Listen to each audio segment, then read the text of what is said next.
नमस्कार दोस्तों, मेरा नाम मोहित है और आप सभी का मेरे YouTube चैनल टेक सपोर्ट में स्वागत है। दोस्तों, आज का वीडियो स्टार्ट करने से पहले मैं ये कहूँगा कि मेरे इस वीडियो को आप स्टार्ट से एंड तक पूरा वीडियो देखें, क्योंकि मैं इस वीडियो में कई ऐसे 25 पॉइंट्स या मिस्टेक्स बताऊंगा जो हमारी अज्ञानतावश होते हैं और जिसकी वजह से हमारे सिस्टम्स यानी कि लैपटॉप और डेस्कटॉप और मोबाइल फ़ोन्स यानी स्मार्टफोन हैक हो जाते हैं। साथ में ये भी बताऊंगा कि हम इन पॉइंट्स या मिस्टेक को कैसे रेक्टिफाई कर सकते हैं, मीन्स हमें क्या इम्प्लीमेंटेशन करना चाहिए ताकि हम अपने आईटी डिवाइसेस को मोर सिक्योर बना सकते हैं। दोस्तों, हो सकता है कि मेरा ये वीडियो थोड़ा सा लेंथी हो जाए पर इंटरेस्टिंग ज़रूर है, तो आप मेरा ये वीडियो बिना किसी स्किप के या बिना किसी फॉरवर्डिंग के देखें। तो दोस्तों, आईटी डिवाइस जैसा कि आपको पता है कि मैं आपके सभी laptop, desktop, wifi router, switches, access point, smartphone et cetera आते हैं। आप में से कुछ लोग सोचते होंगे कि मैंने तो अपने सिस्टम में एंटीवायरस लगा रखा है और मेरा सिस्टम तो हैक हो ही नहीं सकता है, या मेरे सिस्टम में तो कुछ ऐसा है ही नहीं, तो हैकर्स मेरे डाटा का क्या करेगा। तो दोस्तों, ये कहना गलत होगा। Normally antivirus only protects the computer viruses और हैकर्स के लिए आपका पर्सनल डाटा बहुत इंपॉर्टेंट है और आप सोच भी नहीं सकते कि हैकर्स आपके डाटा का क्या क्या कर सकते हैं। दोस्तों, हमारे आईटी डिवाइसेस में ऐसे बहुत से डोर्स और विंडोज़ होती हैं जिसे कोई भी हैकर आपके आईटी डिवाइसेस में एंट्री कर सकता है। बस आपको ध्यान रखना है कि आप अपने आईटी डिवाइसेस को कितना सिक्योर रखते हैं। इस बात को मैं एक एग्जांपल के जरिए आपको समझाता हूँ। दोस्तों, जब आप घर से बाहर जाते हैं या सोते वक्त आप घर के सभी डोर्स और विंडोज बंद कर देते हैं ताकि कोई चोर अंदर ना आ सके आपकी एब्सेंस में या सोते वक्त। दैट्स मीन आप अपने घर को सिक्योर रखते हैं, बट आईटी सिक्योरिटी भी यही है। हैकर आपके घर में घुसने के आपके लूप पॉइंट्स सर्च करते हैं और आप अपने घर को मोर सिक्योर बनाए रखने के लिए प्रयास करते रहते हैं। दोस्तों, मैं एक बात और कहना चाहूँगा कि जो बड़ी बड़ी कंपनीज होती हैं उसमें इन सब का पॉइंट ध्यान रखने के लिए एक्सपेंसिव मैन पावर होती है, पर हमारे छोटे ऑफिसेस घरों में इन सब की जानकारी देने वाला कोई नहीं होता और हम इसे अफोर्ड भी नहीं कर सकते। दोस्तों, मेरे 25 पॉइंट्स का कोई सीरियल नंबर नहीं है, पर हो सकता है कि ये आपका कोई पॉइंट्स हो या वीडियो के स्टार्ट मिड या एंड में आ जाए, तो मेरे इस वीडियो को पूरा कंप्लीट देखिए। तो स्टार्ट करते हैं दोस्तों। हाँ दोस्तों, सबसे पहले हम बात करते हैं कि हैकर किस टाइप के होते हैं। दोस्तों, टाइप ऑफ हैकर्स, इस 3 टाइप के हैकर्स होते हैं: white hat hackers, black hat hackers, grey hat hackers. दोस्तों, इन तीनों हैकर्स के बारे में बात करने से पहले ये आपको बता दूं कि हैकर्स क्या होते हैं। दोस्तों, जैसा कि आप सभी को पता है कि आज का जनरेशन एक डिजिटल जनरेशन है और आप सब कुछ टेक्नोलॉजी है, जो भी है हमारा टेक्नोलॉजी है, लेकिन हम इस टेक्नोलॉजी को कैसे यूज़ करते हैं ये हम पे डिपेंड करता है। हम इस टेक्नोलॉजी को गुड वे में भी यूज़ कर सकते हैं और बैड वे में भी यूज़ कर सकते हैं। टेक्नोलॉजी सेम है, पर उसे यूज़ करने का तरीका ही हमें अलग बनाता है। हैकर्स एक कंप्यूटर एक्सपर्ट होता है जो कि अपनी नॉलेज का यूज़ एक नॉन स्टैंडर्ड तरीके से आपके कंप्यूटर सिस्टम के अंदर घुस के आपका डाटा चुराते हैं, वो भी आपकी परमिशन के बिना। दोस्तों, तो हम बात कर रहे थे टाइप ऑफ हैकर्स की।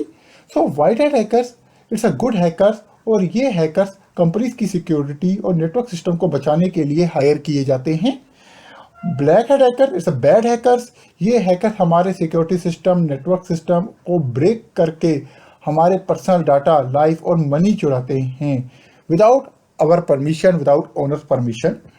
और ग्रे हैट हैकर्स, ये वाइट एंड ब्लैक हैकर्स के बीच के होते हैं। ये अपनी पोजीशन एज पर सिचुएशन डिसाइड करते हैं, मीन्स कि ये किसी भी ऑर्गेनाइजेशन की सिक्योरिटी के लूप पॉइंट्स ढूंढते हैं सिक्योरिटी सिस्टम के, और उसको ठीक करने के लिए हमसे पैसे मांगते हैं, और अगर हम इनको पैसे नहीं देते तो ये अपना हमारे लूप पॉइंट डार्क वेब में रिलीज कर देते हैं। जिसको खरीदना खरीद लो, हमारे डॉक्यूमेंट में रिलीज कर दिए हैं।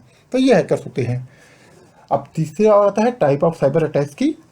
तो इसमें कई 8 तरह के मैंने यहाँ पे शो किए हैं। तो पहला आता है viruses. It's a computer viruses, जिसके लिए हम अपने सिस्टम में एंटीवायरस लगा देते हैं। उसके बाद आता है मालवेयर। मालवेयर एक तरह का एक मिलीशियस सॉफ्टवेयर होता है, और ये इस तरह से डिज़ाइन किया जाता है कि इसे टारगेट सिस्टम या कंप्यूटर में इंस्टॉल कर देते हैं, मतलब जिसको भी इसे हैक करना होता है हैकर्स को, और उस कंप्यूटर का एक्सेस ले लेते हैं without consent of the owner of the permission, या आपके परमिशन के बिना। उसके बाद आता है रैंसमवेयर। रैंसमवेयर में आपको पता है कि रैंसमवेयर इस तरह का होता है, जैसे ये है। ये आपसे एक जो भी है आपसे पता है कि आपको जो रैंसमवेयर का आपके सिस्टम को लॉक या इंक्रिप्ट कर देते हैं इस तरीके से, और फिर उसके लिए आपको क्रिप्टो करेंसी मांगते हैं, जो भी आपको वो डिसाइड करते हैं वो आपके अनलॉक को करने के लिए। ये अभी हाल ही में वायरस आया था, तो इसको लेकर एंटीवायरस ने इस पर थोड़े से अपडेट कर दी ताकि आपके सिस्टम को अटैक ना कर सके। फिर इसके बाद आता है स्पाईवेयर। ये एक स्पेशल टाइप का सॉफ्टवेयर होता है which is install in a target computer, और विदाउट यूजर के डिज़ाइन किया जाता है कि जो सेंसिटिव इंफॉर्मेशन से उस सिस्टम से चुराई जा सके। फिर इसके बाद आता है ब्राउज़र हाईजैकर्स।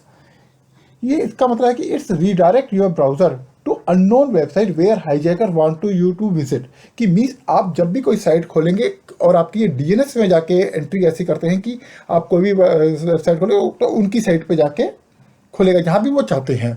इसके बाद डीडॉस आता है, डिनायल ऑफ सर्विसेज।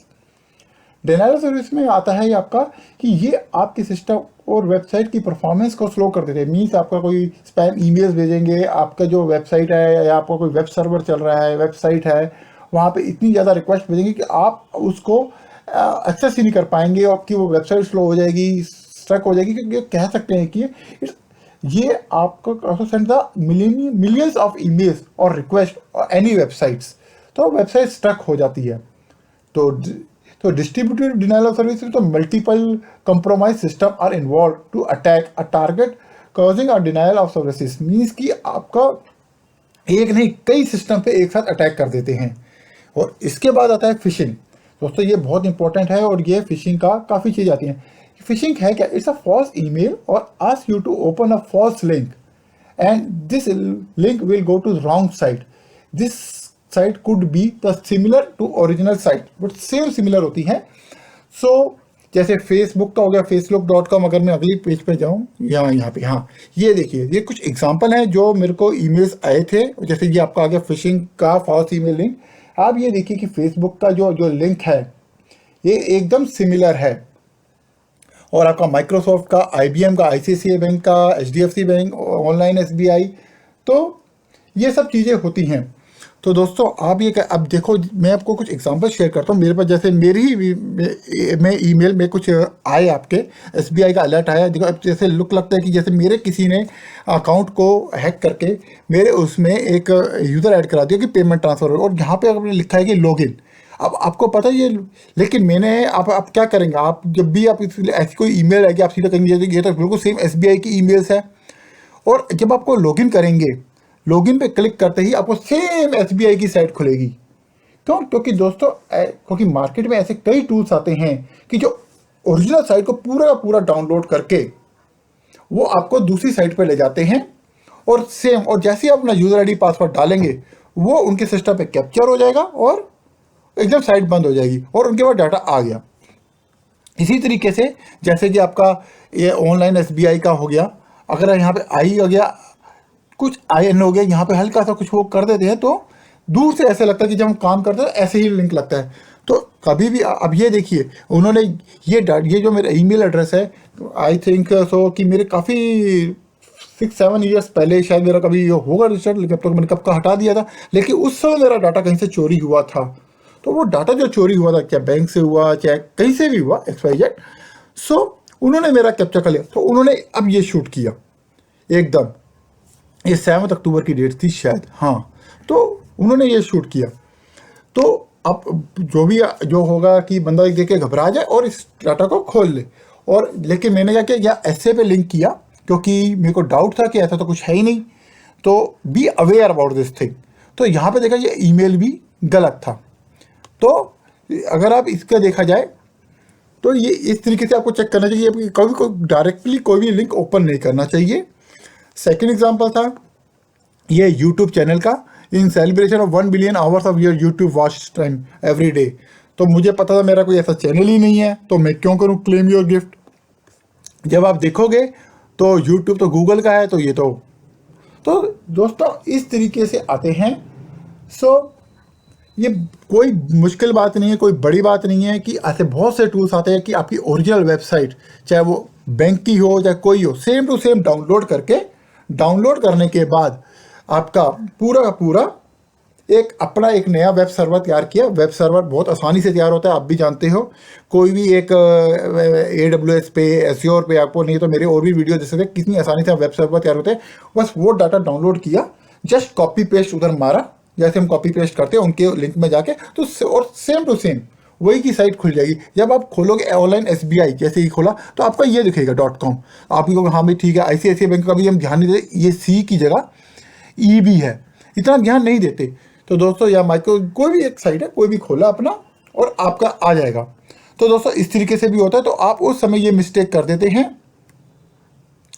और आपका जो होता है इसी में ही काम हो जाता है कि आपका डाटा चला गया और इस डाटा को फिर वो अपने तरीके से वो यूज़ करते हैं। इसके बाद होता है कि व्हाट हैकर्स क्या चाहते हैं। Your personal data, your Aadhaar card, pan card, email address, mobile numbers, your personal life, your personal images and videos.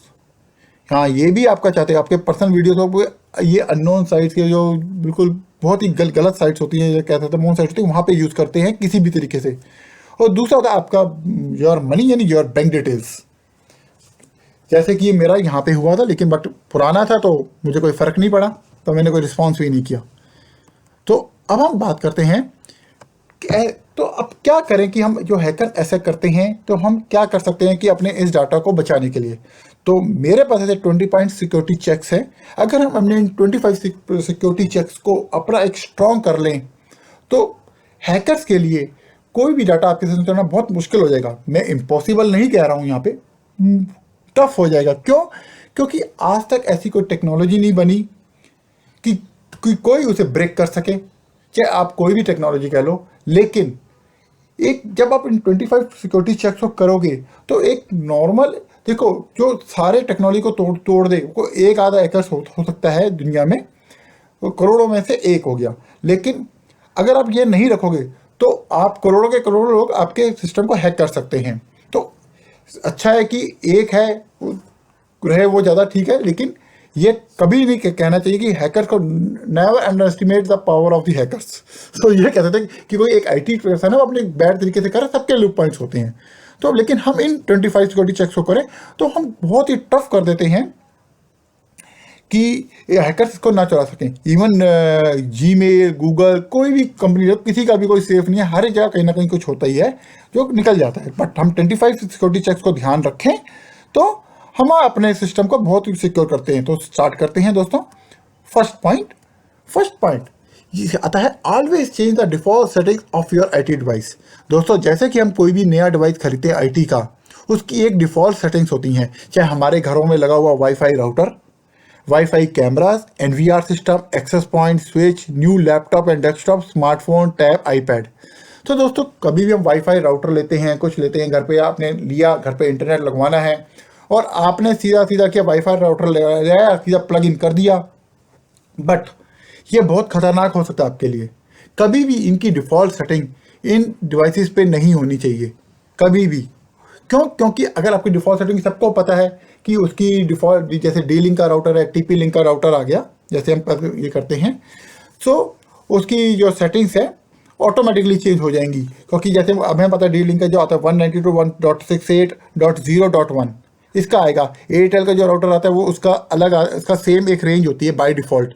तो ऐसे सभी TP-Link का अलग है और उसका सबका एक ही है। तो कोई भी जिसको मालूम है आपके राउटर, और किसी को भी आपके राउटर में घुसना कोई बड़ी बात नहीं है। आपके ऐसे कई टूल्स आते हैं जो आपके जो SSID वाईफाई नेम होते हैं उसको स्कैन करके, टूल करके उसका नाम एक बार अटैच किया और सीधा का सीधा उस आपके राउटर पे एंट्री हुआ। और राउटर पे एंट्री हो जाए तो बहुत कुछ हो सकता है, मैं आपको अभी इसी वीडियो में बताता हूँ। तो सबसे पहले हम बात करते हैं कि वाईफाई की सेटिंग कैसे चेंज करें। तो सबसे पहले होता है एक राउटर का एक IP एड्रेस होता है।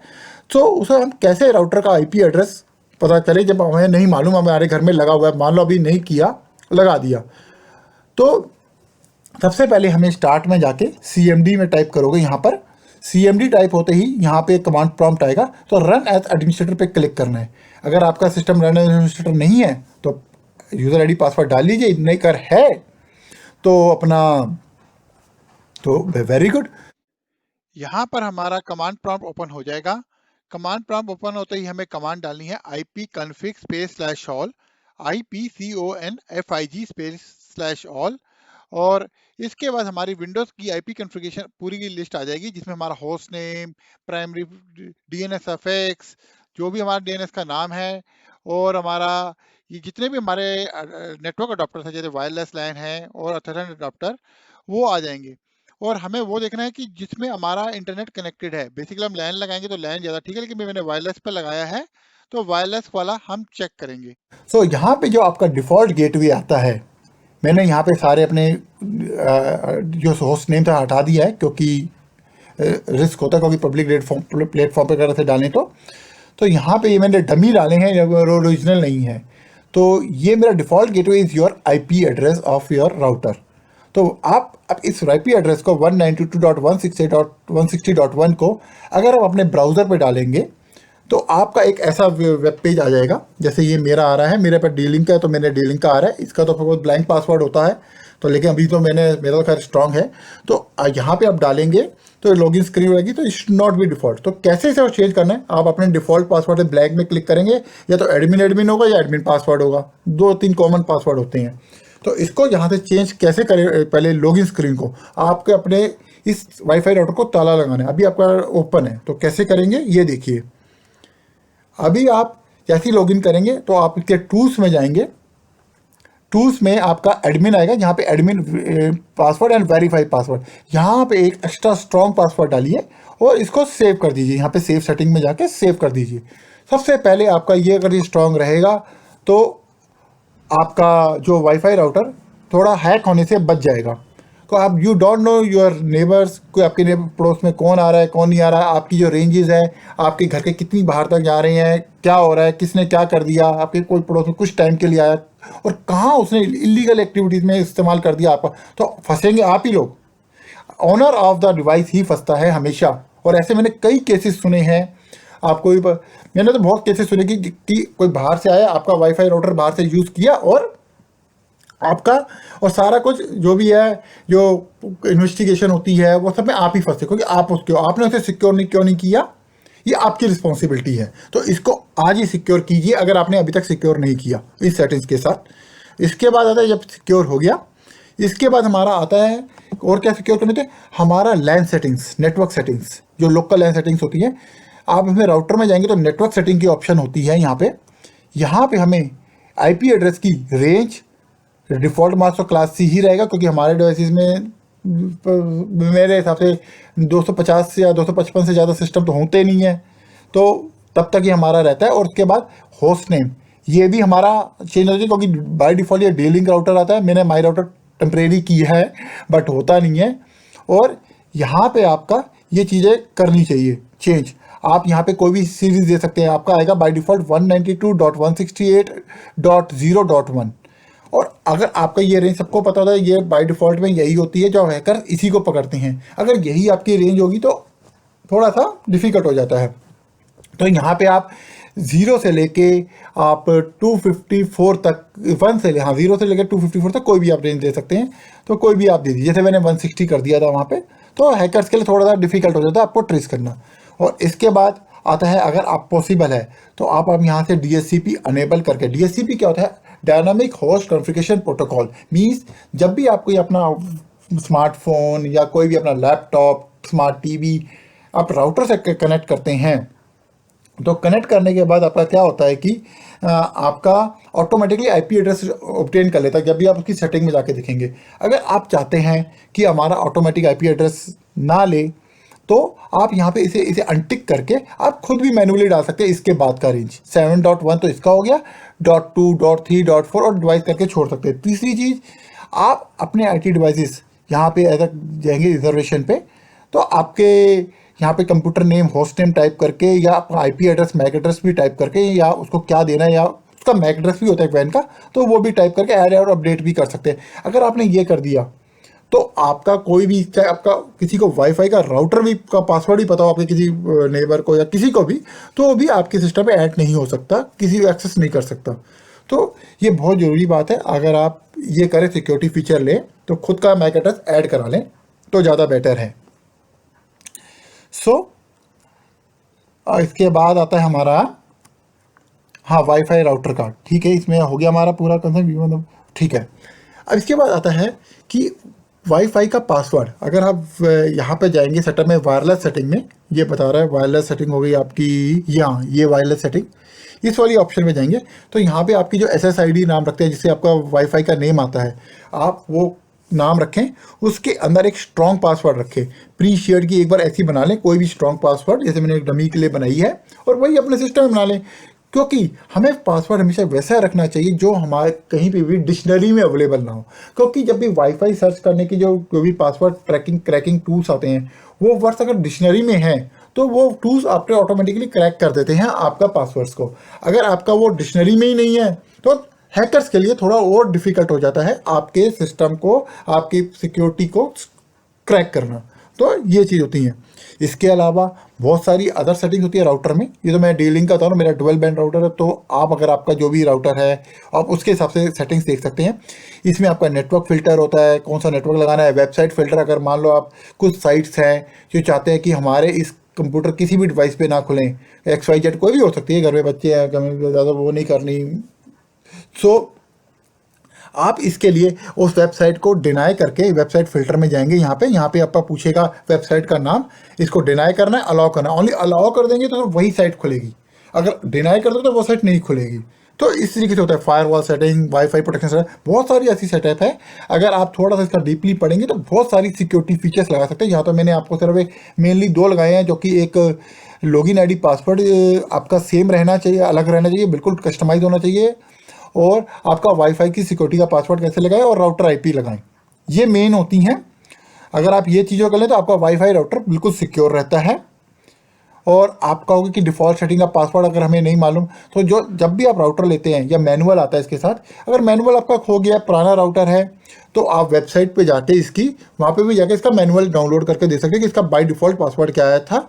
और नहीं है तो रीसेट करके, अगर आपका मान लो पासवर्ड डाल के भूल गए हैं तो पीछे एक छोटा सा बटन होता है, उसको रीसेट करके उसको तो कंटिन्यूस मगर 10 सेकंड या 20 सेकंड के लिए प्रेस करोगे तो रीसेट हो जाएगा।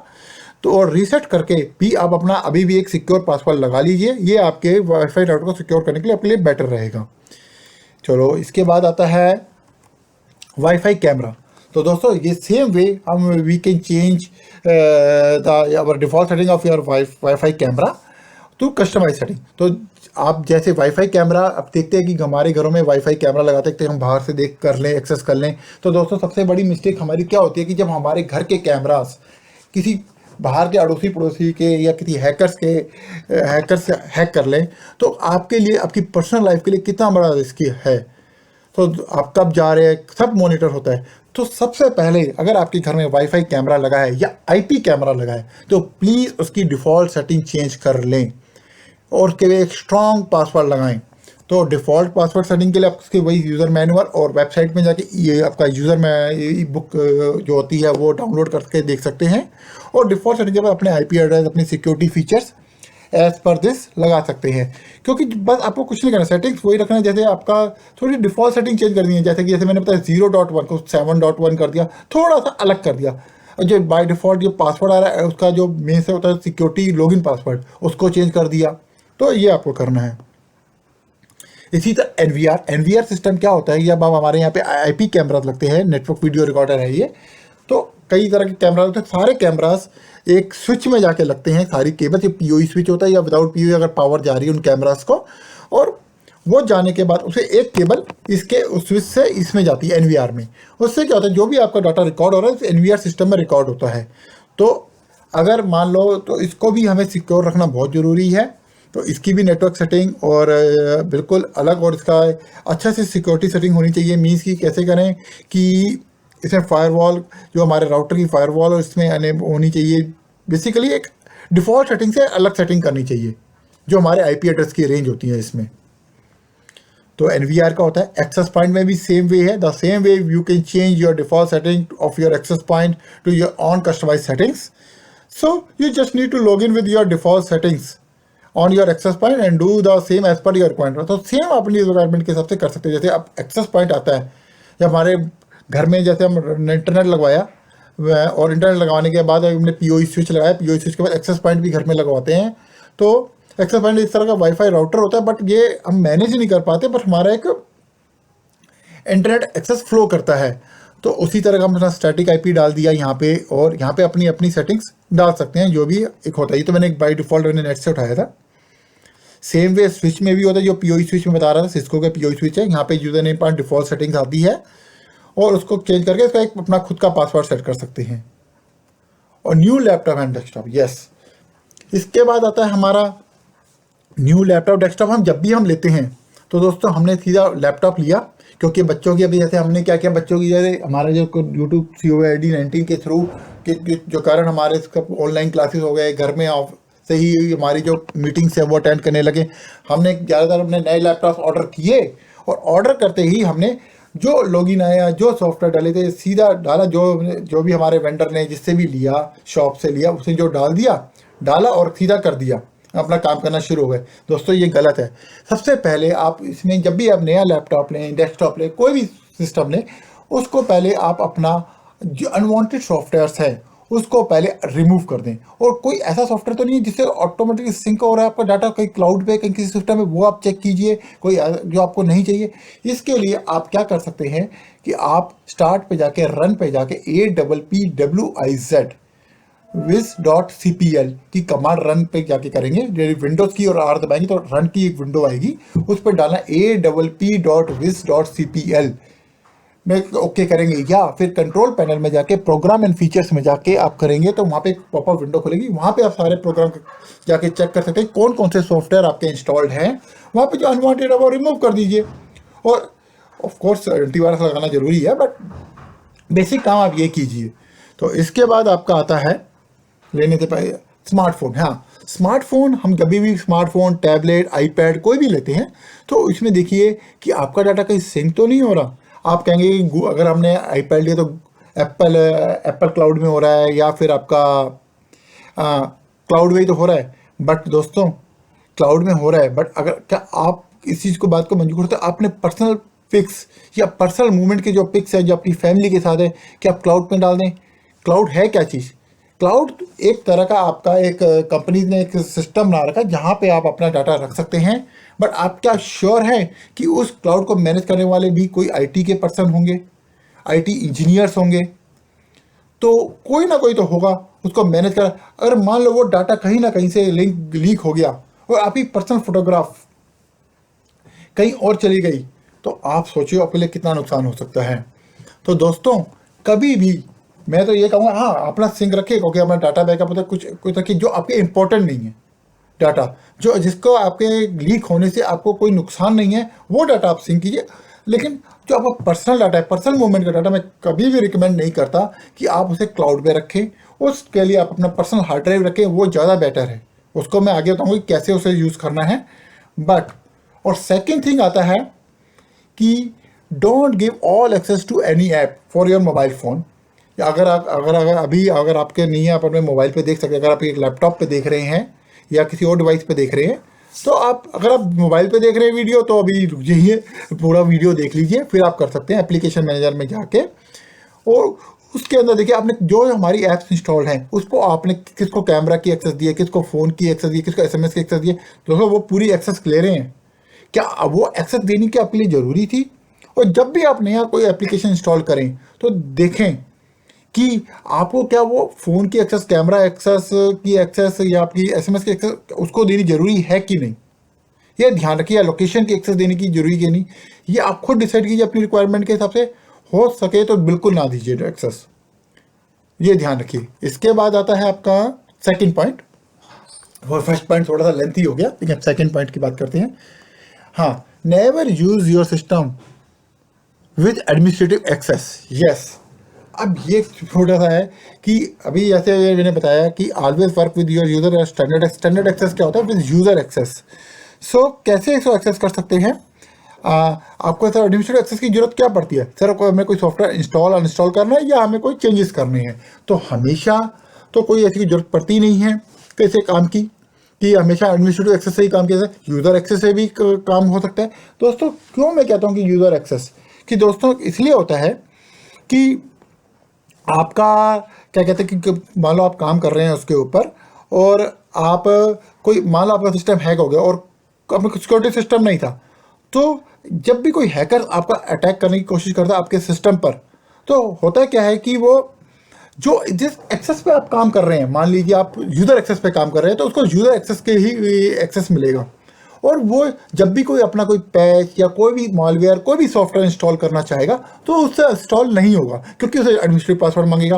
और एडमिनिस्ट्रेटिव पासवर्ड सर आपके पास है, वो नॉर्मली आप लॉगिन नहीं करते। अगर आपका एडमिनिस्ट्रेटिव आईडी से लॉगिन है तो वो ऑटोमेटिकली इंस्टॉल हो जाएगा। उसका पैच कोई भी हो, आप कोई भी लिंक मान लो कोई गलती से लिंक पे भी क्लिक हो गया कोई और से कोई सॉफ्टवेयर इंस्टॉल होना, तो भी आपका नहीं होगा।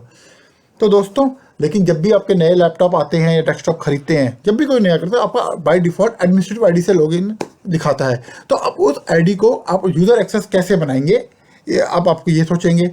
अब मैं आपको एक एग्जांपल देता हूँ, मैं ब्रेक करता हूँ। मैंने एक वो लिया था, शायद ये आ गया मेरा, मैंने लिया तो था, हाँ।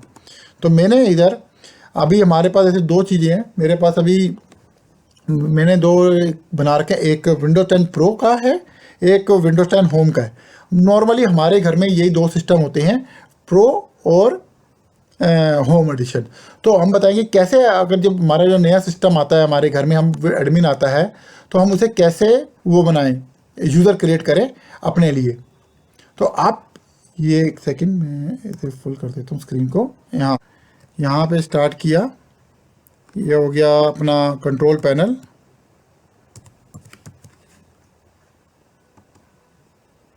कंट्रोल पैनल ऐप आ गया। यहाँ पे हम यूज़र टाइप में जाएंगे, यहाँ पे टेस्ट आ रहा है, या मेरा लोकल एडमिनिस्ट्रेटर है। यहाँ पे अगर आपका जो अकाउंट आएगा, कैसे ऐड करना है, यूज़र अकाउंट क्रिएट करना है, ऐड न्यू यूज़र, यहाँ पे क्लिक करेंगे। यहाँ पे मेरा ऑलरेडी एडमिनिस्ट्रेटिव आईडी है, तो हम प्लस कर देंगे।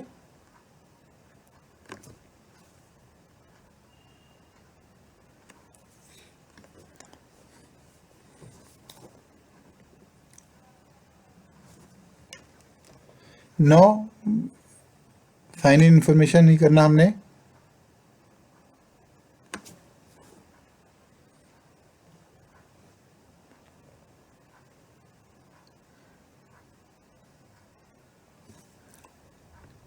यहाँ पे आएगा ऐड अ यूज़र विदाउट माइक्रोसॉफ्ट अकाउंट।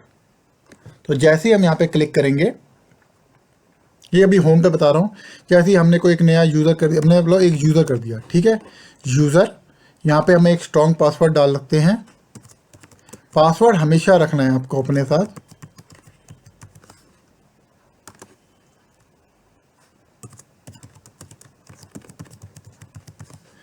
और यहाँ पे अगर मान लो आप भूल जाते हो तो आपको सिक्योरिटी क्वेश्चन रखने को, याद रखने के लिए तो कर सकते हैं, बट मेरे को अभी जरूरत नहीं, क्योंकि मेरा ये रहा, मांगेगा ही मांगेगा ये। तो मेरे को कोई ऐसा कोई इशू नहीं है, मैं तो कुछ भी डाल सकता हूँ, XYZ, ठीक है, कुछ भी कर दो, क्योंकि मैं तो डेमो के लिए कर रहा हूँ। आप तो और स्ट्रांग भी अपना पासवर्ड कर सकते हैं, और ये इन्फॉर्मेशन वही डालना जो आपको किसी और को पता ना हो, ठीक है। मैंने नेक्स्ट किया, तो यहाँ पे एक लोकल अकाउंट बन गया, इसे कहते हैं यूज़र। अब इसको शायद मैनेज का अकाउंट भी हो जाएगा, देख लेते हैं। ये स्टैंडर्ड है कि स्टैंडर्ड यूज़र है, देखिए ये एडमिनिस्ट्रेटर देंगे तो फुल एडमिन एक्सेस। तो हमेशा घर में चाहे आपके बच्चे भी हों, जब आपको ऑनलाइन क्लासेस के लैपटॉप दे के ले रखा है, तो आप ये कर सकते हैं। ये तो हो गया होम, अगर आपके पास होम यूज़र है। बट अगर आपके पास विंडोज 10 प्रो है, तो प्रो के लिए तो बहुत आसान है। यहाँ पे राइट क्लिक किया, प्रॉपर्टीज़ पे गए, राइट क्लिक करके मैनेज पे गया, दिस पीसी पे राइट क्लिक करना है। इसमें थोड़ा सा समय लेता है।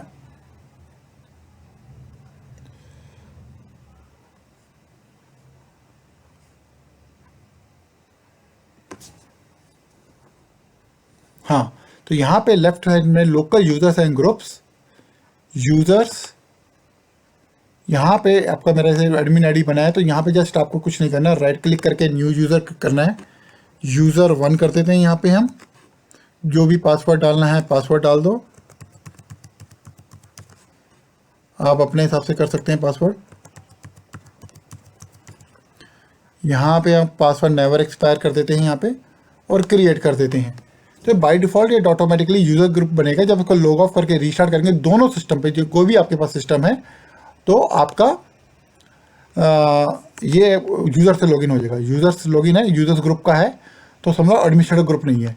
तो आप अपने बच्चों को, मान लो कि बच्चे घर पे काम कर रहे हैं और आपको नहीं पता वो क्या कर रहे हैं, तो आप यूज़र ग्रुप से उनको लॉगिन कराइए।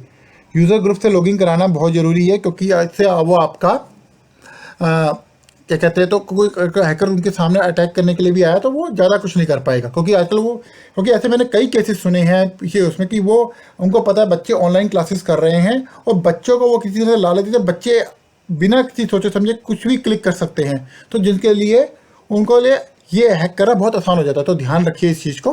और मान लीजिए आप कहते हैं मेरे कंप्यूटर में तो दिस पीसी की ऑप्शन आती ही नहीं है सामने उस पर, तो कैसे आएगी? राइट क्लिक करना है यहाँ पे डेस्कटॉप पे कहीं पे भी, पर्सनलाइज पे क्लिक करोगे, यहाँ पे थीम पे जाओगे, थीम पे जाके डेस्कटॉप आइकन आएगा, सेटिंग्स आएगा, प्रो और होम दोनों पे, और यहाँ पे टिक टिक टिक कर दो, computer is this PC, okay कर दोगे तो आपका आ जाएगा। सो अब हम आगे करते हैं, आपको ये समझ में आ गया होगा। हाँ, सो कभी भी हमें बच्चों को या घर पे या खुद भी एडमिनिस्ट्रेटिव एक्सेस पे काम नहीं करना चाहिए, हमेशा यूज़र एक्सेस पे, और जब भी आए तो आपका एडमिनिस्ट्रेटिव आईडी का पासवर्ड डाल दिया। थर्ड पॉइंट आता है, always keep strong password on your IT devices. जितने भी आपके आईटी डिवाइसेस, चाहे आपका मोबाइल फ़ोन है, आईपैड है, डेस्कटॉप है, एक स्ट्रॉन्ग पासवर्ड 8 to 12 कैरेक्टर का पासवर्ड होना चाहिए फॉर लॉगिन एनीवेयर, जहाँ भी आप लॉगिन करते हैं। और ये पासवर्ड डिक्शनरी पे अवेलेबल नहीं होना चाहिए, क्योंकि दोस्तों जब भी कोई आपका हैकर्स या कोई भी आपका पासवर्ड क्रैक करने की कोशिश करता है, वो जो टूल्स यूज़ करता है वो सिर्फ डिक्शनरी के वर्ड्स ही देखता है, आपके डिक्शनरी के बाहर के वर्ड्स वो नहीं देख पाता ज़्यादातर, तो आपको वही यूज़ करना चाहिए। फोर्थ पॉइंट आता है, never share your password to anyone. Password is not pass around the world. एक बात याद रख लीजिए, never share your password, wifi password with your neighbours. कि कई बार हम ये कोशिश करते हैं कि हमने ये पासवर्ड अपने पड़ोसी किया कि चलो दोनों अपना जो वाईफाई का रेंट है हाफ ऑफ कर लेंगे, नॉर्मली ऐसा होता है। तो बेसिकली याद रखिए, आपने उसको तो दिया आप, और उसके बाद अपना सिस्टम तो स्ट्रॉन्ग कर लिया, मान लीजिए उसका सिस्टम स्ट्रॉन्ग नहीं है पड़ोसी का, तो क्या करोगे? उसका सिस्टम हैक हो गया और आपका पासवर्ड हो सकता है उसके थ्रू कहीं और भी डिस्ट्रीब्यूट हो जाए, तो फिर क्या करोगे? तो कभी और किसी ने, तीसरे बंदे ने क्राइम कर दिया तो आप ही लोग फंसोगे। तो हमेशा याद रखो, never share your wifi password to anyone, with your neighbours, with your anyone. 5 point आता है, हाँ, always use two way security authentication for your emails. हमें हमेशा अपनी जो भी हमारी जीमेल पे हम नॉर्मली एक्सेस करते हैं, आउटलुक ईमेल, याहू ईमेल, इसमें हमेशा 2-वे ऑथेंटिकेशन अनेबल होना चाहिए, ताकि जब भी आप लॉगिन करें तो उसका सेकंड वे भी ऑथेंटिकेशन मांगे, चाहे आपका मोबाइल फ़ोन होगा चाहे आपकी ईमेल एड्रेस होगा। तो कैसे करते हैं वो सेटअप? आप जब भी अगर आप जीमेल यूज़ कर रहे हैं तो जीमेल पे जाइए, on the right top and side पे आपको इस तरह का आइकन मिलेगा, जैसे मैंने टेक सपोर्ट का किया है गूगल अकाउंट पे। यहाँ पे आप मैनेज योर गूगल अकाउंट पे जाएंगे, सिक्योरिटी पे जाएंगे, ये विंडो खुलेगी सिक्योरिटी के अंदर आपका ये 2 स्टेप वेरिफिकेशन ऑफ होगा। यहाँ पे जब क्लिक करेंगे तो आपका क्लिक करते ही आपका 2 स्टेप वेरिफिकेशन पूछेगा कि आपका कौन सा एक्स्ट्रा अलग से जो सेकंड वेरिफिकेशन के लिए डालना है, इस पासवर्ड के अलावा आपको मोबाइल नंबर डालना है या आपका ईमेल एड्रेस डालना है कोई नया। तो वहाँ पर भी वो ऑथेंटिकेशन देंगे तभी आपका जीमेल एक्सेस होगा। तो कोई भी आपका जीमेल एक्सेस नहीं कर पाएगा, क्योंकि उसको दोनों क्रैक करने पड़ेंगे। तो ये बहुत ही सिक्योर है। अगर आप देखेंगे याहू मेल का कैसे करते हैं 2-वे ऑथेंटिकेशन, तो उसके लिए भी वही राइट हैंड साइड टॉप पे जाइए, अकाउंट इन्फो पे जाइए, गो पे क्लिक कीजिए, वहाँ पे जाके अब आपका अकाउंट सिक्योरिटी विंडो खुलेगी, यहाँ पे विंडो खुलेगी अकाउंट सिक्योरिटी। यहाँ पे आपका 2-वे स्टेप ऑथेंटिकेशन यहाँ पे डिसेबल होगा, मेरा तो अनेबल है। तो वहाँ पे जाके आप अपना जो भी फ़ोन नंबर या ईमेल एड्रेस टाइप ऐड करा सकते हैं। अगर आप आउटलुक अकाउंट यूज़ कर रहे हैं ईमेल्स के लिए, तो आउटलुक के लिए on the right top and side पे सेलेक्ट माई अकाउंट पे जाके सिक्योरिटी 2 स्टेप वेरिफिकेशन पे जाना है। यहाँ पे जब ओपन करेंगे तो यहाँ सिक्योरिटी की एक विंडो आएगी, नीचे की तरफ होगी, वहाँ पे एक अपडेट पे क्लिक करोगे। यहाँ तो करने को इतनी ज़रूरत नहीं है, तो यहाँ पे क्लिक करेंगे तो, और यहाँ पे जाके भी आपसे वो आईडी पासवर्ड पूछेगा। तो बेसिकली यहाँ पे इस तरीके से दिखाएगा, क्योंकि यहाँ पे भी मेरी अनेबल नहीं है, तो अब तो हो चुकी होगी जब तक मैं ये वीडियो बन चुका होगा स्क्रीनशॉट लेने से पहले, पुराना था थोड़ा। तो इसके बाद ये हो गया। इसके बाद आपका आता है 6 पॉइंट। तो दोस्तों, 2 वे सिक्योरिटी ऑथेंटिकेशन जो भी आपके जीमेल और याहू और आउटलुक है, इस पर अभी नहीं है तो अभी इंस्टॉल कर लीजिए इस वीडियो देखने के बाद। 6 नंबर आता है आपका never keep administrator for your admin login. Yes, जैसे कि मैंने अभी आपको बताया था, अगर मैं यहाँ दिखाऊँ प्रो, हाँ, यहाँ अगर देखा जाए तो मैंने एक टेस्ट यूज़र बनाया था। यहाँ पे आप देखा जाओ तो जो एडमिनिस्ट्रेटिव आईडी थी वो हमारी ब्लॉक थी। यहाँ पे देखो, जो बाय डिफ़ॉल्ट एडमिनिस्ट्रेटर हमेशा ब्लॉक रहना चाहिए, क्योंकि दोस्तों होता क्या है कि जो हैकर्स होते हैं बेसिकली वो ट्राई करते हैं कि एडमिनिस्ट्रेटर की आईडी से लॉगिन कर दें। एडमिनिस्ट्रेटर ही यूज़र नेम होगा एडमिनिस्ट्रेटर का, अगर ये हमेशा डिसेबल रहनी चाहिए, क्योंकि उनका एक फर्स्ट गैस वही रहता है। तो आप अपना नाम बनाइए, XYZ आपका नाम है, अपना नाम है, उसको एडमिन एक्सेस दीजिए। एडमिन एक्सेस देने के लिए कोई बड़ी बात नहीं है। आप यहाँ पे जैसे यूज़र को बनाया था, मान लो आपने नया यूज़र बनाया, राइट क्लिक करके प्रॉपर्टीज़ और मेंबर ऑफ, यहाँ पे ऐड करना है, एडमिनिस्ट्रेटर लिखना है।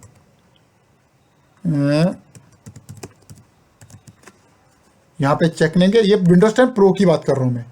स्टेटस कर देते हैं यहाँ पे हुआ, ठीक है, ये एडमिनिस्ट्रेटर हो गया। ओके किया इसको एडमिनिस्ट्रेटर, और यूज़र को डिलीट कर दिया, रिमूव किया, और इसको एडमिनिस्ट्रेटर एक्सेस मिल गए हैं। तो अगर आपको एडमिनिस्ट्रेटिव आईडी बनानी है अलग से, तो बल्कि ये मत यूज़ कीजिए। और आपको बताया ही था कि जो होम आएगा, होम में आपको क्या करना है, होम में आपका आ गया, ये रहा। होम में आपको वही कंट्रोल पैनल पे जाके मैनेज अकाउंट पे जाके यहाँ पे स्टैंडर्ड यूज़र की जगह एडमिनिस्ट्रेटर यूज़र कर दो, अगर आपको एक अलग से अकाउंट बनाना है। तो बेसिकली ओके हो जाएगा, तो आपको एडमिन एक्सेस मिल जाएंगे। वो एक बार रीस्टार्ट कर लो, सिस्टम हो गया रीस्टार्ट। तो बस बेसिक फंडा है माइक्रोसॉफ्ट का, तो ये होता है। तो कभी भी ये ईजी गैसेबल होता है फॉर दिस थिंग। 7 पॉइंट्स आता है हमारा, नेवर गिव रिमोट सेशन और share your system with unknown person. अगर आपको कोई अननोन पर्सन आपका रिमोट सेशन मांगता है कि हमें रिमोट दे दो, स्क्रीन पे दे दो, कभी भी शेयर नहीं करना चाहिए किसी भी अननोन पर्सन को। 8वां पर्सन आता है, always lock your system when you are not on desk. यानी जैसे आप अपनी सिस्टम पे काम कर रहे हैं, ऑफिस में या घर पे कहीं पे भी अपना सिस्टम पे काम करते हो, ऐसे खुला ओपन करके मत जाइए, उसे लॉक करके जाइए। माना कि नहीं करके, घर पे बच्चे होते हैं, बच्चे ही घर पे छेड़ देते हैं, काम करो, काम ही खत्म हो गया, रीस्टार्ट कर दिया, तो ऐसे नॉर्मली होता है। तो उसके लिए कमांड होती है कंट्रोल ऑल्ट डेल, और वहाँ पे आएगा लॉक योर कंप्यूटर, तो लॉक पे कर देंगे। और विंडोज़ की जो होती है माइक्रोसॉफ्ट की, और L दबाओगे तो भी लॉक हो जाएगा। 9th पॉइंट आता है, never share your personal documents to, कि ऐसे ही किसी को नहीं दे देना, चाहे आपका आधार कार्ड हो, चाहे पैन कार्ड हो, कि नॉर्मली वेरिफिकेशन के लिए आपको देना है, कहीं देना है तो पैन कार्ड दे दीजिए। जहाँ जरूरी ना हो तो ना ही शेयर करें तो ज़्यादा अच्छा है। आपके आधार और पैन और भी अदर डॉक्यूमेंट्स जैसे पासपोर्ट, जितने कम हो सके अपने पर्सनल डॉक्यूमेंट कम से कम शेयर करें, क्योंकि इसका भी बहुत बड़ा बिजनेस होता है। तो आप ज़रा ध्यान रखिए आपके पर्सनल डॉक्यूमेंट्स का क्या क्या मिसयूज़ हो सकता है। 10वां आ गया, never share your complete date of birth, means कि do not share year of birth. क्योंकि बेसिकली क्या होता है, क्या इसका फंडा क्या है कि जैसे कि आपने कहा ईयर ऑफ बर्थ या डेट ऑफ बर्थ से उससे क्या होता है, क्या कि मैंने तो ऐसा कई बार देखा है कि किसी भी जो सर्विस प्रोवाइडर होते हैं, किसी को डुप्लीकेट सिम निकलवानी है, वो आपसे सिर्फ कंप्लीट डेट ऑफ बर्थ मांगते हैं। अगर किसी को आपकी डेट ऑफ बर्थ पूरी मालूम है तो जाके आपकी डुप्लीकेट सिम ले सकता है, और डुप्लीकेट सिम से आपको पता है, फिर एक बार सिम आ गई, उसके हाथ में लग गई, और आधे घंटे के काम में, और उसके बाद आपकी बैंक की यूज़र आईडी, पासवर्ड सब कुछ है। क्योंकि हैकर्स एकदम तो अटैक करते नहीं है, वो एक साथ ही अटैक धीरे धीरे करते हैं, सारी इन्फॉर्मेशन गैदर करते हैं। फिर उसके बाद आपकी सिम आ गई, जितनी देर में आप आधे घंटे में वो आप फॉलो अप करेंगे अपने जो भी आपका टेलीफोन ऑपरेटर है, इतनी देर में तो काम ही हो जाता है। तो कभी भी कोशिश कीजिए किसी भी सोशल मीडिया साइट पे किसी पे भी अपनी करेक्ट ईयर ऑफ बर्थ मत डालिए, ये ध्यान रखना। 11वां पॉइंट आता है, never use in public the email address and mobile number which is linked with your bank. तो दोस्तों यहाँ पे क्लियर इंडिकेशन है कि जो आप आपका ईमेल एड्रेस और फ़ोन नंबर बैंक से कनेक्टेड है, वो कभी भी आपकी family member, close family member के लेवल, मैं रिपीट कर रहा हूँ, ओनली क्लोज फैमिली मेंबर को पता होना चाहिए। और वो ईमेल एड्रेस और वो मोबाइल नंबर कभी भी किसी पब्लिक को नहीं होना चाहिए। क्योंकि क्या होता है कि जब आपका कोई बैंक अकाउंट ट्रेस करने की कोशिश करता है, आपका ईमेल एड्रेस पे वेरिफिकेशन कोड आता है या मोबाइल पे आता है। तो क्या करते हैं कि लोग क्या करते हैं, आपका ईमेल एड्रेस, अगर आपका कोई जैसे ईमेल एड्रेस है, जैसा कि मेरे आपने थोड़ी देर पहले देखा कि जो तनेजा 7 वाला था वो मेरा बहुत पहले था, तो वो मैं पब्लिक के लिए भी यूज़ करता था और काफ़ी ऐसे ही यूज़ करता था, सोशल मीडिया और ये सब। तो मेरा कहीं ना कहीं से हैक हुआ, लेकिन मैंने वैसे 3-4 साल 5 साल पहले शायद मैंने चेंज कर दिया था। तो लेकिन अब तो बिल्कुल ही अलग हो गया। तो बेसिकली और वो जो ईमेल एड्रेस है वो कभी भी आपके मोबाइल में कहीं पे भी कॉन्फ़िगर नहीं होना चाहिए जो बैंक में दे रखा है, और वो नंबर भी कहीं यूज़ नहीं होना चाहिए जो मोबाइल नंबर दे रखा है। माना कि देखो ईमेल एड्रेस तो बन जाता है, मोबाइल नंबर एक अलग सी चीज़ है कि एक अलग से मोबाइल क्यों रखे हैं। बट अगर हम घर में एक टेलीफोन लैंडलाइन लगवा सकते हैं तो एक सिक्योरिटी के लिए ले भी सकते हैं, जिसमें आपको किसी स्मार्टफोन पे डालें, क्योंकि SMS के लिए चाहिए होगी, और एक घर पे एक फ़ोन रख लो और वो फ़ोन नंबर किसी को नहीं दो, सिर्फ एक SMS जब कोड आएगा उसके लिए रखो। और नॉर्मल से एक प्लान ले सकते हैं और वो कहीं शेयर नहीं होना चाहिए, तो जिससे ना ही आपका किसी को पता चलेगा। और ऑब्वियसली जो बैंक अकाउंट्स है, इसके साथ ये भी कहना है, ऐड ऑन कर देता हूँ कि जो बैंक अकाउंट आप बेसिकली मेन बैंक अकाउंट है उसे कभी भी आप UPI और इस सब के लिए कनेक्ट मत करो, या किसी भी मोबाइल नंबर पे जैसा ट्रांजेक्शन करते हो उस पर मत करो। तो आपका कभी भी वो कुछ नहीं होगा, आपका कोई मिसयूज़ नहीं होगा बैंक अकाउंट्स का। 12वां पॉइंट आता है, हाँ, always use encrypted USB device and keep password on your encrypted. जो जितने भी आपके USB डिवाइसेस हैं, जैसे आप डाटा रखते हो, जो कॉन्फिडेंशियल डाटा आप अपने USB पे रखो, और ये सारे के सारे पासवर्ड प्रोटेक्टेड होते चाहिए। BitLocker encryption is a good example for Windows 10। तो जो उसके साथ आता है उसे यूज़ कर सकते हो BitLocker इंक्रिप्शन को। अगर आपको नहीं मालूम कि कैसे BitLocker को इंक्रिप्ट करते हैं USB डिवाइस को, तो मैं अपना मेरा एक वीडियो है how to encrypt your USB devices, तो मैं उसको डिस्क्रिप्शन बॉक्स में वो लिंक दे दूँगा, उसमें पूरा बताएगा कि किस तरीके से आप अपने USB डिवाइसेस को इंक्रिप्ट कर सकते हो। बट क्योंकि चक्कर क्या होता है, कई बार अपना कॉन्फिडेंशियल डाटा अपने USB ड्राइव्स में रखते हैं, और मान लो जी वो पेन ड्राइव में रखा, वो पेन ड्राइव बाहर कहीं खो गई, चोरी हो गई, कुछ हो गया, तो आपका वो डाटा किसी गलत हाथों में चला गया तो बहुत नुकसान हो सकता है आपका। तो बेसिकली आप क्या करो, अगर वो पासवर्ड प्रोटेक्टेड हो तो बंदा क्या करेगा, फॉर्मेट ही कर देगा और उसका एक बैकअप अपने घर के लॉकर में रख दो। तो सिंपल सी बात ये है। तो बट आप अपना कोई भी USB डिवाइस है उसे इंक्रिप्टेड रखो, तो उसका मैं डिस्क्रिप्शन बॉक्स में दे दूंगा, आप उससे चेक कर सकते हो आफ्टर वॉचिंग दिस वीडियो कि कैसे उसे इंक्रिप्ट करना है USB डिवाइसेस को। 13 पॉइंट्स आता है, हाँ, अनप्लग और cover your web camera while not in use. दोस्तों ये बात बहुत ध्यान देने बात है कि आजकल जैसे बच्चे अपना, हमारे घर में वेब कैमरा तो होता है, बच्चे भी अपनी ऑनलाइन क्लासेस करते हैं और हम भी अपने लैपटॉप में काम करते हैं, तो हमारे जो जितने भी वेब कैमरा होते हैं, चाहे लैपटॉप पे हो, यहाँ पर ये कैमरा जब हम यूज़ करने के बाद ऐसे ही छोड़ देते हैं। बट ये बहुत आसान है आपके वेब कैमरा हैक करना। तो आप अपने कैमरा जब भी आप घर पे यूज़ करते हैं, जैसे आपके डेस्कटॉप पर लगा तो पीछे से डेस्कटॉप से USB केबल निकाल दीजिए, क्योंकि इसके अंदर माइक भी होता है, याद रखना। माइक भी अगर मान लो सोचा कवर अप कर देंगे, हाँ लैपटॉप को आप कवर अप कर लीजिए, माइक को देखो, ये माइक का बटन भी है, ये लाइट होती है और ये माइक होता है। आप इस पूरे होल को कवर कीजिए जैसे ये है, और इसको तो अनप्लग ही कर दीजिए। तो जब भी आपका यूज़ ना हो तो अपना वेब कैमरा कभी यूज़ मत कीजिए, क्योंकि ये बहुत ही खतरनाक हो सकता है। आपके घर की पूरी प्राइवेट मूवमेंट्स बाहर लीक हो सकती हैं अगर ऐसा नहीं करते, कभी कोई गलत वक्त आ जाता है तो, कोई गलत करता है तो। इसके बाद 14 पॉइंट्स, हाँ, never share your personal pics और लाइफ और other details on social network media sites. मैं दोस्तों ऐसा क्यों कह रहा हूँ, कि दोस्तों आजकल तो ऐसे हम देखते ही लोग बहुत अपनी social media personal pics use करते हैं हमारा, कि जैसे कि मैंने बहुत से एग्जांपल देखे हैं कि जैसे अपने बच्चों की डाल दी, भैया मेरा बच्चा इस स्कूल में जा रहा है, हम बच्चे को इस टाइम पे स्कूल को छोड़ने जा रहे हैं, मैं इस जगह पे जा रहा हूँ, जैसे दिल्ली में तो दिल्ली से मुंबई जा रहा हूँ, बेंगलोर जा रहा हूँ। अरे किसको इंटरेस्ट है आपकी लाइफ में? किसी को कोई इंटरेस्ट नहीं है, मैं क्लियरली कहता हूँ। अब मत डालें, आप अपने लिए ही खतरा कर रहे हैं। क्यों ऐसा क्यों कह रहा हूँ कि दोस्तों क्या होता है कि जब अपना फेसबुक अकाउंट, जैसे मैं बात कर रहा हूँ, फेसबुक बहुत ही खतरनाक चीज़ है। कभी भी इसे आप अपने बिजनेस के लिए यूज़ कर सकते हैं, लेकिन आप अपने पर्सनल पिक्स के लिए कभी यूज़ ना कीजिए। कि मान लीजिए आपके फ्रेंड लिस्ट में कोई अननोन पर्सन आ गया, अननोन पर्सन की इसकी, जैसे कि आपके कोई फ्रेंड है उसी का आपसे फोटो लगाई, एक डुप्लीकेट अकाउंट बनाया। अब एक नाम से दो अकाउंट तो हो ही जाते हैं। उसकी फोटो आपने सोचा या उसी बंदे आपके किसी खास फ्रेंड का आपने बिना सोचे समझे फ्रेंड रिक्वेस्ट एक्सेप्ट कर ली। यहाँ से आपका प्रॉब्लम होता है। जब आपको कोई ट्रेस करने की कोशिश करता है, Facebook is the first option कि फेसबुक से इसे कैसे निकाला जा सके। तो आपको वो ट्रेस करते हैं, और ट्रेस करने के बाद आपको धीरे धीरे आपके मूवमेंट्स नोट्स करते हैं, और काफ़ी ज़्यादा फिर आपको मूवमेंट्स नोट करने के बाद आपका देखते हैं आप कहाँ जा रहे हो। और फिर ये आपको फिर कोई ना कोई हो सकता है, हर बार नहीं, बट कोई क्राइम भी हो सकता है आपके साथ, क्योंकि वो आपको मॉनिटर कर रहे हैं। उनको पूरी इंफॉर्मेशन है आपकी फैमिली के बारे में, कौन सा कहाँ जा रहे हैं, आप कब जा रहे हैं। तो बेसिकली कभी भी आप अपनी किसी भी सोचे, चाहे यूट्यूब, मैंने यूट्यूब में भी देखा है कि काफ़ी सारे लोग अब यूट्यूब पे अपने फैमिली की पर्सनल फोटो अपलोड करके यूट्यूब में शेयर करते हैं कि व्यू बढ़े। अरे किसको व्यू बढ़ने हैं? आप अपनी क्या आप अपने आप से एक क्वेश्चन कीजिए। मैं आपको इसलिए कह रहा हूँ क्योंकि आपकी सिक्योरिटी सही रहे, और कि किसको जरूरत है आपकी पर्सनल लाइफ, आपको क्या आप रिस्क ले सकते हैं अपनी पर्सनल लाइफ को रिस्क पे रख के। यूट्यूब से तो खैर पैसे कमाने के लिए होता है कि अपनी को दूसरों को दिखा, शो ऑफ करने के लिए। किसी को शो ऑफ करने की जरूरत नहीं है, मेरा ये आपको रिकमेंडेशन है। तो क्या आपका ट्विटर अकाउंट हो, चाहे बेसिकली ट्विटर पे भी लोग मैंने देखा है करते हैं, लिंक्डइन पे भी करते हैं।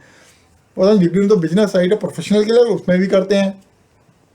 तो बेसिकली मेरा कहने का मतलब ये है, कभी भी अपनी पर्सनल फेसबुक, यूट्यूब, कभी भी पर्सनल पिक्स मत कीजिए। आपने दिवाली पे क्या किया, होली पे क्या किया, ईद पे क्या किया, अरे क्रिसमस पे क्या किया, अरे और कहाँ जा रहे हो, कहाँ खाना खा रहे हो, कोई ज़रूरत नहीं है, किसी को नहीं है। ये आपकी अब किसको, अगर आप एक काम कीजिए, अगर आप अपनी फ्रेंड लिस्ट देखिए, और फ्रेंड लिस्ट में आप ये देखिए कि आप पे कौन कौन से अकाउंट हैं, और कोई आपका कोई डबल अकाउंट तो नहीं है ये सेम नेम से।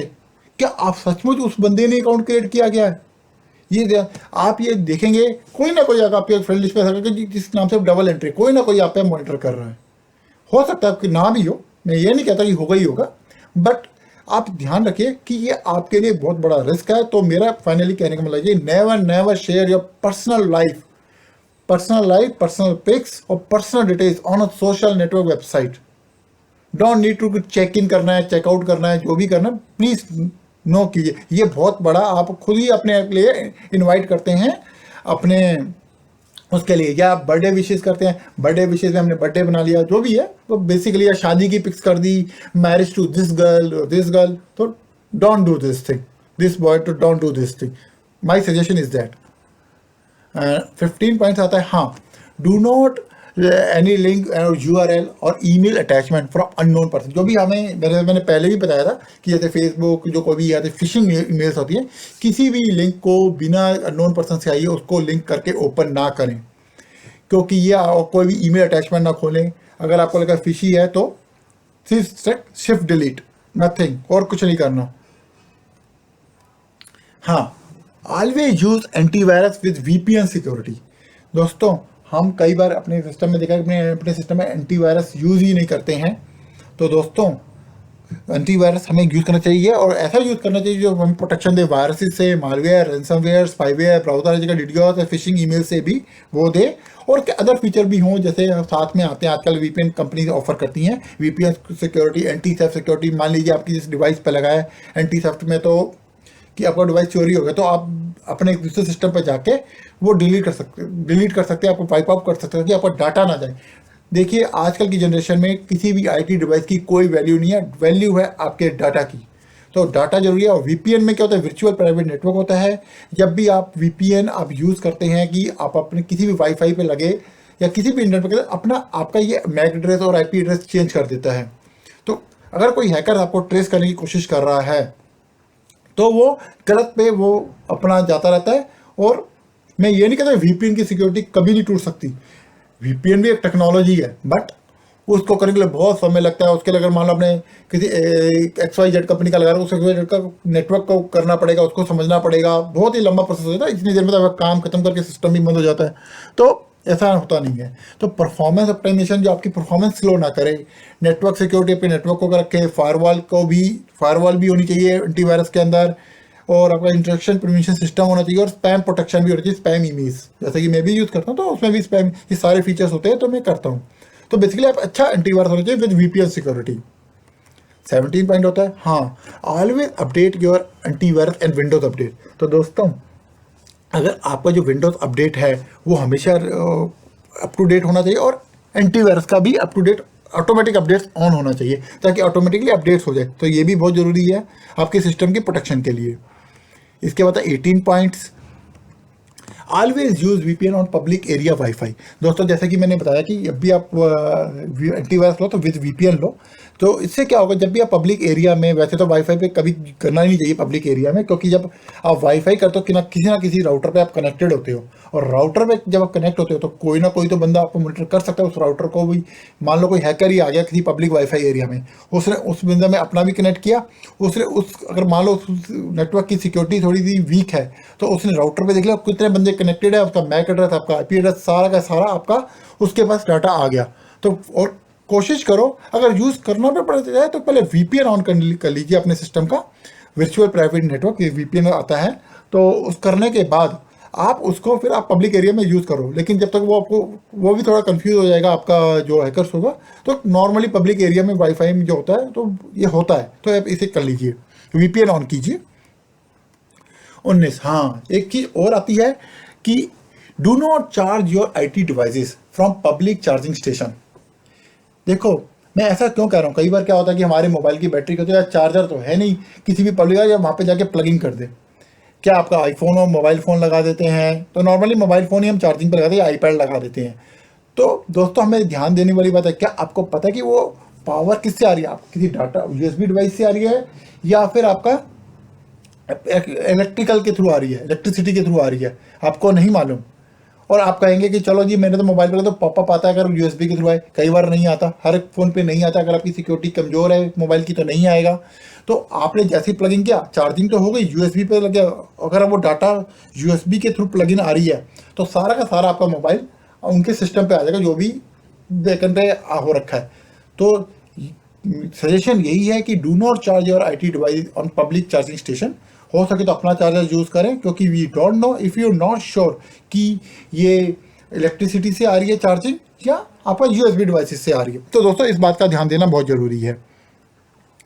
20 में आता है, never share your public IP address to unknown person. दोस्तों, पब्लिक आईपी एड्रेस क्या होता है कि पब्लिक आईपी एड्रेस होता है जब भी हमारा कोई डिवाइस होता है, हम अपने राउटर से काम करते हैं, हम किसी भी वेबसाइट पे कम्युनिकेट करते हैं, कुछ भी करते हैं, तो एक हमारा एक पब्लिक आईपी एड्रेस जनरेट होता है। तो वो कैसे चलता है कि आप जब इस साइट पे जाएंगे, whatismyipaddress.com पे जाएंगे, तो जब पे क्लिक करेंगे, ओपन करते, तो आपका आईपी एड्रेस वहाँ पे आ जाएगा, पब्लिक आईपी एड्रेस। तो ये पब्लिक आईपी एड्रेस किसी को भी अननोन पर्सन को शेयर नहीं करना है। अगर आपने वो शेयर कर दिया तो आपका तो अपने उसका पूरा रास्ता दिखा दिया।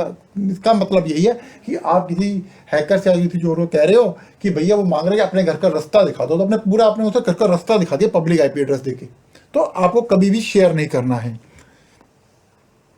21वां नंबर आ गया, हाँ, never share OTP to unknown person.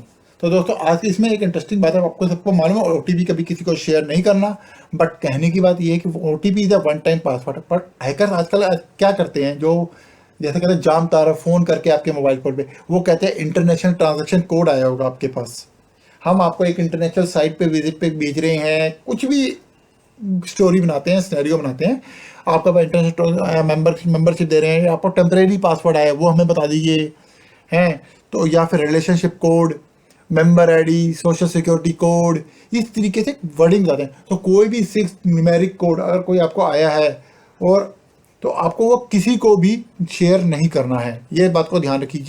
इसमें तो अवेयर ही होते हैं लोग, लेकिन फिर भी एक मेरा पॉइंट है, इसको शेयर नहीं करना चाहिए, चाहे वो कुछ भी बोले, इंटरनेशनल ट्रांजेक्शन, टेम्परेरी पासवर्ड, किसी को शेयर नहीं करना। 22 पॉइंट आएगा, हाँ, यूपीआई पेमेंट फ्रॉड।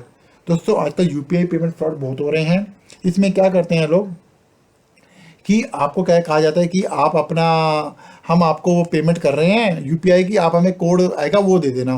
दोस्तों जब किसी को पेमेंट करनी होती है ना, तो उसको कोड कभी नहीं आता। कोड उसको आता है जिसके अकाउंट से पैसे कट रहे होते हैं। आप जिसको पेमेंट आनी होती है उसको कोड नहीं आता। वो क्या करते हैं कि पे और रिक्वेस्ट की ऑप्शन आती है।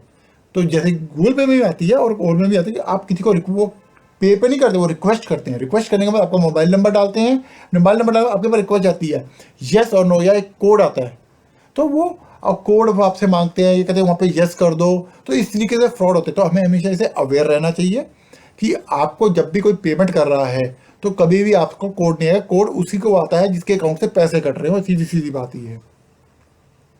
23rd, never keep your sensitive data and your confidential data on your running system.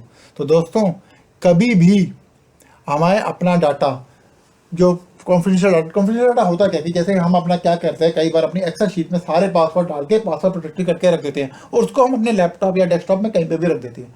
तो दोस्तों कभी भी हमें अपना सेंसिटिव डाटा अगर कभी भी हमें अपने लैपटॉप पे नहीं रखो, उसे एक पेन ड्राइव में रखो। पेन ड्राइव को इंक्रिप्टेड करो, उसकी 2 कॉपीज करो। एक कॉपी हमेशा आपको मतलब को कैरी करनी है, तो लैपटॉप पे नहीं रखनी कभी भी। और उसे जब उसे बिट लॉकर इंक्रिप्शन लगा दो पेन ड्राइव पे।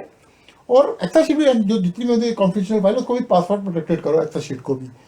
और कैसे इंक्रिप्शन करना है वो मेरा वीडियो का लिंक मैं आपको दूंगा ही दूंगा, जैसे मैंने आपको पहले भी बताया है। उसके बाद आप अब मान लो पेन ड्राइव खो गई तो उसकी एक कॉपी घर के लॉकर में रखो। क्योंकि देखो मैं लॉकर में क्यों कह रहा हूँ यहाँ पे, क्योंकि आप अपनी सारे पासवर्ड एक एक्सेल शीट में रख रहे हो, उसकी भी सिक्योरिटी, सारे बैंकिंग डिटेल्स, सारे लॉगिन डिटेल्स, सब कुछ। और जब रखा है तो उसकी और प्रोटेक्टेड के बाद उसको आप पेन ड्राइव में भी कर रहे हो तो उसको लॉकर में तो रखोगे। एक फिजिकल सिक्योरिटी भी तो होनी चाहिए ना। आपने तो एक डिजिटल सिक्योरिटी लगा दी कि आपका मोबाइल एक्सेल फाइल की आपकी पासवर्ड हो, चाहे आपका ये आपका यूएसबी डिवाइस की बिट लॉकर से इंक्रिप्शन की है, digital security. But physical security भी तो जरूरी है। एक आप 2 कॉपी बनाओ अपने पासवर्ड, ऐसे जो भी कॉन्फिडेंशियल फाइल्स हैं, मेन नॉट पासवर्ड जो भी हैं, उसको एक पेन ड्राइव में रखो। लैपटॉप या डेस्कटॉप में कभी मत रखो। कई वायरस आ गया, फॉर्मेट हो गई, कुछ हो गया, तो उसको उसमें रखने के बाद दूसरी कॉपी रखो वहाँ पे लॉकर में। मतलब एक खराब हो गई, कुछ हो गया, तो दूसरे से बैकअप ले सकते हैं। तो आप इस तरीके से रख के सारा डाटा रख के ऐसे सिक्योर कर सकते हैं। बट लैपटॉप डेस्कटॉप पे कोई भी कॉन्फिडेंशियल सिक्योर डाटा मत रखो। 24 आता है, हाँ दोस्तों, always clear your browsing history and disable auto complete. देखो क्या होता है कि जब भी आपका हैकर कोई रन करता है, आपका ब्राउजिंग हिस्ट्री, आपका टेम्परेरी फाइल उठाने की कोशिश करते हैं ताकि आपने क्या क्या एक्सेस किया पास्ट में। तो हमेशा इसका बना लो कि आपको डेली करना है या ब्राउजिंग हिस्ट्री कैसे डेली करना है या वीकली करना है। तो अपना एक शेड्यूल बना लो। और कैसे करना है तो इसका भी एक मैं वीडियो का लिंक दे दूँगा, तो मेरा एक वीडियो मेरे चैनल पे जाके देखेंगे। तो कैसे डिलीट करना है आपका टेम्परेरी फाइल एंड आपका ये ब्राउज़र हिस्ट्री, तो सारा आपको बताएंगे। क्रोम का, आपका इसका इंटरनेट एक्सप्लोरर का, फायरफॉक्स, सबका उसमें होगा, आप देख सकते हैं। तो कैसे डिलीट में ज़्यादा टाइम वेस्ट नहीं करूँगा मैं। इसके बाद 25 पॉइंट होता है, डोंट यूज़ पायरेटेड सॉफ्टवेयर। ये बहुत इंपॉर्टेंट है दोस्तों। आपको कभी भी पायरेटेड सॉफ्टवेयर यूज़ नहीं करना चाहिए। और इसका मैं एक सिनेरियो बताता हूँ। जैसे कि I am belongs to Delhi, तो दिल्ली में आपको सबको पता ही है कि एशिया की सबसे बड़ी कंप्यूटर मार्केट नेहरू प्लेस में है। अब नेहरू प्लेस में माइक्रोसॉफ्ट की बिल्डिंग भी है, उसी के नीचे उसके माइक्रोसॉफ्ट की पायरेटेड सीडी भी, डीवीडी सब बिकती हैं। तो क्या रीज़न है कि वो पायरेटेड सीडी जो बिकती हैं, क्यों मैं कह रहा हूँ, क्यों माइक्रोसॉफ्ट या कंपनी रिकमेंड करती है कि पायरेटेड सीडी नहीं खरीदनी चाहिए। देखो वो क्या करते हैं जो पायरेटेड सीडी वाले हैं कि आपको पहले बोलेंगे 400 रुपये और बाद में 30 रुपये में भी दे देंगे आपको डीवीडी। क्यों दे देंगे, चाहे ओएस की हो चाहे एमएस ऑफिस की हो। 2000 से बोल के 300, 100, 250 रुपये में भी दे देते। क्या रीज़न है, क्योंकि कॉस्ट भी अगर देखी जाए तो नहीं निकलती।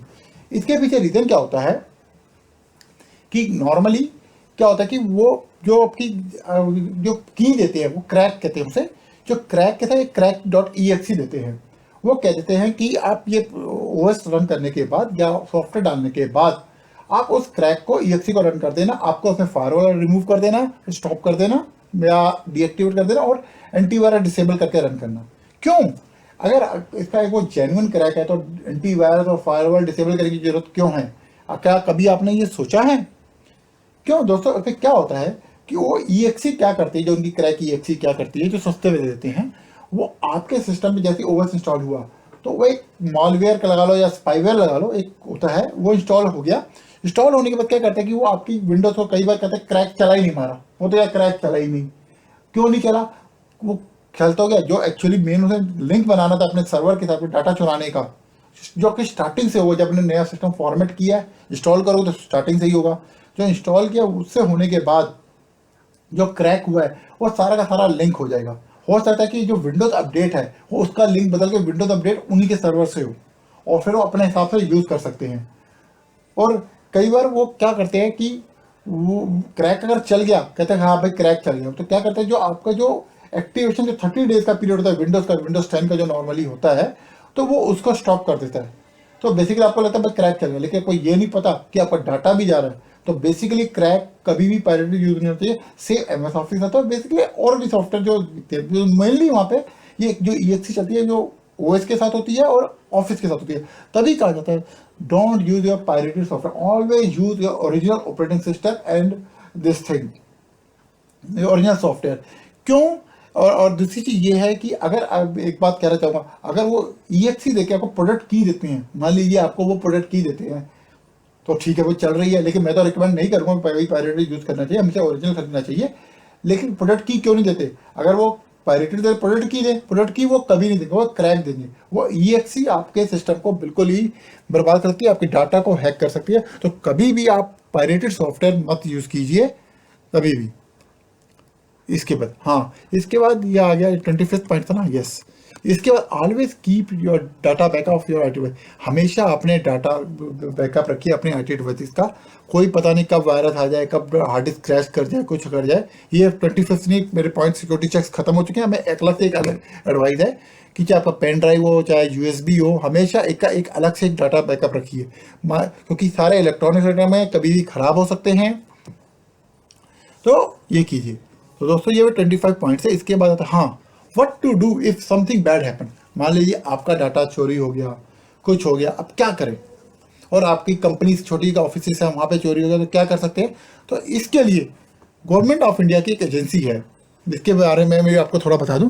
The Indian computer emergency response team इस CRT ये सब मिनिस्ट्री ऑफ कम्युनिकेशन के अंडर आती है।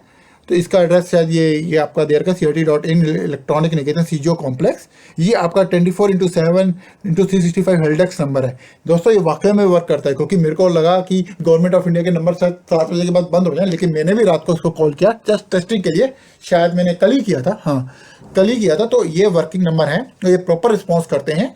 अगर आपका कोई सिस्टम हैक हो जाए या आपकी कंपनी के सिस्टम हैक हो जाए और आप नहीं ट्रेस कर पा रहे कैसे हो गए, या आपका कुछ ट्रेस हो गए, तो आप यहाँ पे जाके, ये ईमेल एड्रेस है incident@sir-in.org.in पे ईमेल कर सकते हैं। इस वेबसाइट पे आपको जाएंगे तो आपको क्या क्या प्रिकॉशंस रखने चाहिए, सारी पार्टी पॉलिसीज क्या स्टैंडर्ड होता है, सब कुछ आपको मिलेगा, आप इस पर विजिट कर सकते हैं। इसके बाद आपका फैक्स नंबर भी है, सब कुछ है। तो आप इसी इंसिडेंट पे जाके आप मेल भी भेज कर सकते हैं, लेकिन इसके लिए आपको एक इंसिडेंट फॉर्म भी आता है जो आपको फिल करना पड़ता है। ये इंसिडेंट फॉर्म का एक फॉर्मेट है।